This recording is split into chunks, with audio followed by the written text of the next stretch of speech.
మాత్రం రాజీనామా చేసే పనే లేదు, అవసరం లేదు అంటూ తేల్చి చెప్పారు. ఈ పక్క ఇంకో పక్క ఏం జరుగుతుంది, ఎవరైతే నిరసనలో పాల్గొన్న సిజేపీ కార్యకర్తలు కానివ్వండి, విద్యార్థులు కానివ్వండి, సరే చెప్తున్న సోకాల్డ్ వ్యక్తులు కానివ్వండి, వీళ్ళందరి మీద కూడా మొత్తం సీసీ కెమెరాలతో జల్లెడ పడుతూ యాక్షన్ స్టార్ట్ చేయబోతున్నారు ఢిల్లీలో. ఓవరాల్గా సాధించింది ఏంది, వాళ్ళు చెప్తున్నటువంటి 10 ఏళ్ల జైలు శిక్ష, 10 కోట్ల భారీ జరిమానా, 3 నెలల్లో తేల్చేసే ఫాస్ట్ ట్రాక్ కోర్టు, ఇవన్నీ కూడా ప్రాక్టికల్గా జరిగే అంశాలేనా? టోటల్గా మీరు సాధించింది ఏంది దర్శన్ గారు? ముఖ్యంగా సార్ మెగా 9 టీవీ యాజమాన్యానికి ఈ అంశం మీద డిబేట్ ఏర్పాటు చేసినందుకు ధన్యవాదాలు సార్. ఈ ప్యానల్లో మా ప్రొఫెసర్ డాక్టర్ గాలి వినోద్ కుమార్ సార్కు ప్రత్యేకంగా జై భీమ్లు తెలియజేస్తా ఉన్నాం సార్. మేము విద్యార్థులుగా మేము గమనిస్తూ ఉన్నటువంటి అంశం ఏంటంటే సార్, ఇందులో సాధించినటువంటిది మోడీ గారు ఏదైతే ఉన్నదో, మోడీ గారు కానీ లేదంటే కేంద్ర విద్యాశాఖ మంత్రి రాజ్యాంగం మీద ప్రమాణం చేసిండు సార్. రాజ్యాంగ స్ఫూర్తిని గౌరవిస్తామని చెప్పిండు, రాజ్యాంగ స్ఫూర్తితోటి పరిపాలన చేస్తామని చెప్పేసి ఆయన మంత్రి పదవి తీసుకునేటప్పుడు ప్రమాణ స్వీకారం చేసిండు. ఇప్పుడు నేషనల్ టెస్టింగ్ ఏజెన్సీ ఎవరి పరిధిలో ఉంటుంది అంటే విద్యాశాఖ మంత్రి పరిధిలో ఉంటుంది. విద్యాశాఖ మంత్రి ఆ పదవి ఎవరి పరిధిలో ఉంటుంది, ఆ మంత్రి ఎవరి పరిధిలో ఉంటాడంటే మోడీ గారి పరిధిలో ఉంటాడు, అంటే ప్రధానమంత్రి గారు.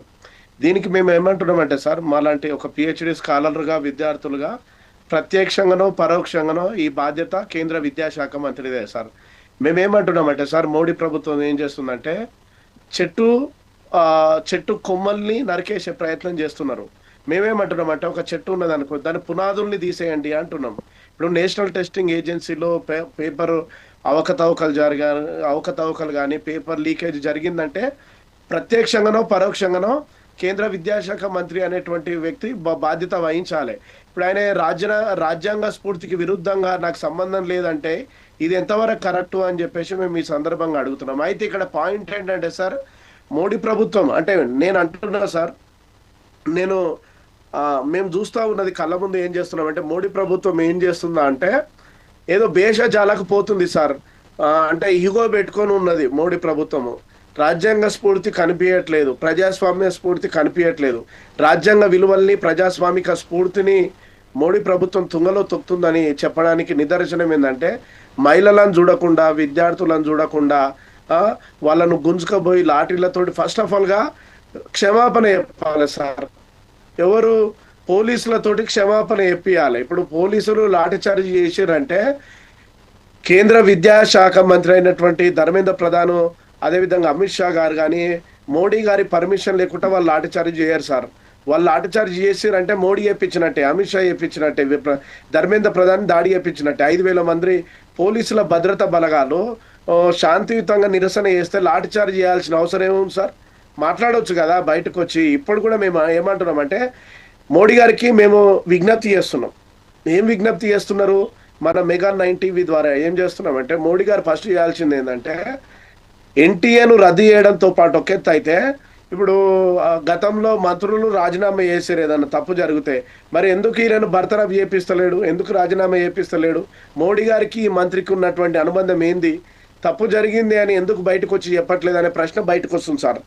ఓవరాల్గా మెగా 9 టీవీ ద్వారా విద్యార్థులుగా, స్కాలర్లుగా, విద్యార్థి సంఘాల నాయకులుగా మేము గమనిస్తున్నాం. మా సార్ అన్నాడు ఆల్రెడీ, మా గాలి వినోద్ కుమార్ సార్ అన్నాడు. ఇక్కడ మేమేమంటున్నామంటే సార్, ఓయూ నుంచి కానీ మిగతా ఇప్పుడు ప్రతి రాష్ట్రాల నుంచి సొంత డబ్బులు పెట్టుకొని నీటుకు సంబంధించినటువంటి వాళ్ళు కొంతమంది ఉంటే, ప్రజాస్వామికవాదులు, అంబేద్కర్ వాదులు, ఇప్పుడు నీట్ పేపర్ లీక్ అయినటువంటి సందర్భంలో తల్లిదండ్రుల ఆవేదన, చాలా మంది విద్యార్థులు చనిపోయారు కాబట్టి వాళ్ళ ₹1,00,00,000 ఎక్స్‌గ్రోషియా ఇవ్వాలని చెప్పేసి మద్దతుగా కూడా చాలా మంది. అయితే సార్ మేమేమంటున్నామంటే సార్, నాకు బాధ కలుగుతున్నది ఏంటంటే, ఓయూ విద్యార్థులుగా మాకు బాధ వేస్తున్నది ఏంటంటే, తప్పు చేసిన వాళ్ళ మీదనేమో వాళ్ళను బర్తరఫ్ చేస్తలేరు, నేషనల్ టెస్టింగ్ ఏజెన్సీని ఏమో రద్దు చేస్తలేదు, కానీ ప్రశ్నించినటువంటి వాళ్ళ మీదనేమో లాఠీ చార్జ్ చేస్తున్నది. ఇది బాధ కలుగుతుంది. ఎందుకంటే దేశం మొత్తం గారు మీరు చెప్పేది ఇప్పుడు ఆడ సంఘ విద్రోహ శక్తులు ఉన్నారని చెప్పి కూడా ప్రతి ఒక్కరు అంగీకరిస్తుంది దాన్ని. ఎందుకంటే నీట్ కి సంబంధించిన వ్యక్తులు ఎవరైతే ఉన్నారో 10% ఉన్నారు, మిగతా 90% 90% ఎవరున్నారు అంటే సంఘ విద్రోహ శక్తులే ఉన్నారు. జితేంద్ర గారు మాట్లాడివ్వండి. ఇప్పుడు ఇప్పుడు నేను అడిగేది మొదటి నుంచి జితేంద్ర గారు చెప్పేది ఏంటంటే ఓకే, నిరాహార దీక్షలు కానివ్వండి, నిరసనలు కానీ న్యాయం ఉంది. న్యాయం ఎందుకంటే నీట్ పేపర్ శ్రమించిన విద్యార్థులు అనేక మంది ఆత్మహత్యలు కూడా చేసుకున్నారు. జరిగినట్టు అన్యాయం మీద ఓకే తప్పులేదు, ప్రభుత్వాన్ని ప్రశ్నించడం తప్పులేదు అంటున్నారు జితేంద్ర గారు మొదటి నుంచి కూడా. కాకపోతే వాళ్ళు ఉన్నది కేవలం 10% మంది, 90% మంది దీంట్లో అవకాశం తీసుకుని జ్వరబడ్డారు. ఆ విషయం మాత్రం కాబట్టి ఇంత అల్లరు జరిగినాయి అనే విషయాన్ని జితేంద్ర గారు పదే పదే ప్రస్తావిస్తున్నారు. దర్శన్ గారు సార్, ఈ సందర్భంగా మన మెగా 9 టీవీ ద్వారా నా అభిప్రాయాల్ని వెల్లడించడానికి నాకు అవకాశం కనిపించినందుకు మన ఛానల్కు ధన్యవాదాలు తెలియజేస్తూ, నా గొంతును నొక్కే ప్రయత్నం జితేందర్ గారు చేయొద్దు అనేది విజ్ఞప్తి చేస్తున్నాం సార్. ఈ సందర్భంగా మాట్లాడుతున్నది ఏంటంటే 100కు 100 పాలుగా జితేందర్ గారు మనవాద ముసుగులో ఉన్నాడు. సంఘ విద్రోహ శత్రులు ఎవరు అంటే ప్రశ్నించినటువంటి వాళ్ళను ఒక న్యాయం కోసం పేపర్ లీక్ అయింది, వాళ్ళకి ఎక్స్గ్రోషియా ఇవ్వాలని చెప్పేసి విద్యా వ్యవస్థ ప్రక్షాళన జరగాలని అడిగినటువంటి వ్యక్తులను బీజేపీ ప్రభుత్వం ఏం చేస్తుందంటే, నా అభిప్రాయాన్ని చెప్తాను సార్. బీజేపీని ప్రశ్నించినటువంటి వాళ్ళని ఏమంటారు అంటే సంఘ విద్రోహులు అంటారు. బీజేపీని ప్రశ్నించినటువంటి వాళ్ళని ఏమంటారు అంటే దేశద్రోహులు అంటారు. బీజేపీని ప్రశ్నించినటువంటి వాళ్ళని ఏమంటారు అంటే అక్కడ నుంచి అమెరికా ట్రంప్ చేపిస్తున్నాడని కొంతమంది అంటారు, పాకిస్తాన్ నుంచి వచ్చిరని కొంతమంది అంటారు, ఇంగ్లాండ్ నుంచి వచ్చిరని కొంతమంది అంటారు. ఇప్పుడు ఈడ ఎంతసేపటికి బీజేపీ, నా అభిప్రాయం ఏంటంటే సార్, బీజేపీ ఏదైనా ప్రమాదం రాగానే ఎంతసేపటికి ఏం చేస్తారంటే వీళ్ళకు రాజకీయంగా ఒక డ్రామా ఏం చేస్తారంటే సంఘ విద్రోహులని, దేశ ద్రోహులని ఇట్లాంటి ఈ డ్రామాలు చేస్తున్నారు బీజేపీ నాయకులు. నేను అంటున్నా, మన అర్బన్ నక్సలైట్లు అంటారు. నేను ఇక్కడున్న జితేందర్ సార్ గారికి నేను ఒక అప్పీల్ చేస్తున్నా. నేనేమంటున్నా సార్, నీట్ పేపర్ లీక్ అయినటువంటి ఆ కుటుంబంలో మీ మీ మీ కుటుంబ సభ్యులు ఉంటే ఇట్లనే అనేవాళ్ళు అనేది ఒక ప్రశ్న. జితేందర్ గారికి సూటి ప్రశ్న ఏమిస్తా ఉన్నానంటే, తనకి మానవతా విలువలు ఉన్నాయి అని అనుకుంటే, తను కూడా మానవతావాదంతో ఉండడం అనుకుంటే, పోలీసుల లాఠీ చార్జిలో నా చెల్లెళ్ళు ఉన్నారు, నా అక్కళ్ళు ఉన్నారు, మరి నా తమ్ముళ్ళు ఫస్ట్ ఏదైతే ఉన్నారో వాళ్ళు రెచ్చగొట్టిండ్రు, పోలీసు వాళ్ళని కొట్టింది ఎవరు? ఓ నీట్ స్టూడెంట్స్ అయితే పోలీసు వాళ్ళని కొట్టారు కదా. మీరు ఏది చెప్తే చెప్పేందుకు వినేందుకు మేము ఉన్నామా? మీరు చెప్పేది ఒకటి, క్లారిటీ మాట్లాడండి. ఏదైనా ఉంటే క్లారిటీతో మాట్లాడండి.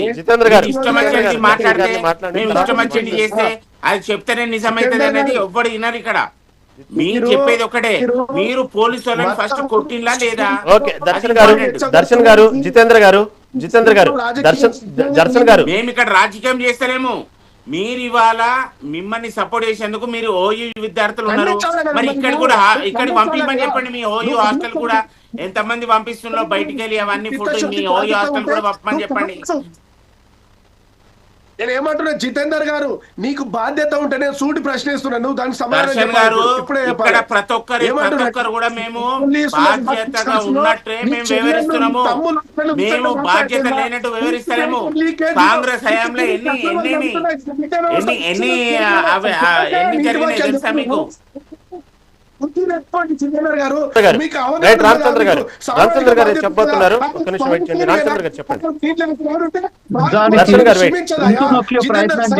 ఇవాళ కాంగ్రెస్ హయాంలో ఎంతవరకు ఏం జరిగింది దర్శన్ గారు, జితేంద్ర గారు ఒక్క నిమిషం. దర్శన్ గారు, జితేంద్ర గారు ఒక్క నిమిషం. ఒక్క నిమిషం అండి జితేంద్ర గారు, ఒక్క నిమిషం అండి దర్శన్ గారు ఒక్క నిమిషం. ప్రీ మెడికల్ టెస్ట్ లీక్ అయింది.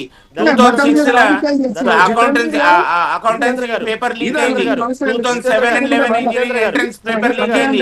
2008 2012 మళ్ళీ ప్రీ మెడికల్ టెస్ట్ లీక్ అయింది. 2013-14 Maharashtra HSC, Rajasthan CBSE board పేపర్లు కూడా లీక్ అయినాయి. అప్పుడు ఈ కాంగ్రెస్ గవర్నమెంట్ ఏం చేసింది? కాంగ్రెస్ హయాంలో గిన్ని పేపర్ లీక్ అయితే మీరు అప్పుడు ఏం తీసుకున్నారు? అప్పుడు ఇప్పుడు జరిగింది కావచ్చు. ఎవరైతే తప్పు చేసిందో వాళ్ళని ఖచ్చితంగా శిక్షించేందుకు గవర్నమెంట్ పూనుకుంది కాబట్టి ఇవన్నీ కూడా